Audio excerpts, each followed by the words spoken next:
'సలార్', 'విక్రమ్', 'ఖైదీ', హ్మ్. 'పుష్ప' హ్మ్. ఇలాంటి సినిమాలు చూసి హ్మ్. ఆడియన్ ఒక మైండ్ సెట్‌కి అవును. ఒక ఫ్రేమ్ ఒకటి వేసుకున్నాడు. అవును. మాస్ సినిమా అయితే ఆ! నాకు ఒక ఎలివేషన్ కావాలి. హ్మ్. హీరో ఇంట్రడక్షన్ ఇలా ఉండాలి. హ్మ్. ఇంటర్వల్ బ్యాంగ్ ఇలా ఉండాలి. అని ఈ లెక్కలతో థియేటర్‌కి వస్తాను కదా! హ్మ్.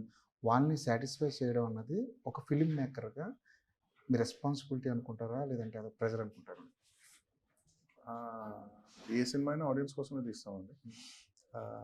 100% రెస్పాన్సిబిలిటీ అది.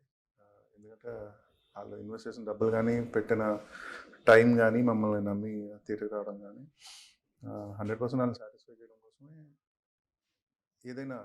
ఇప్పుడు మేము తీసే సినిమా అంటే తీసింది మేము చూసుకోవడం కాదు కదా. సో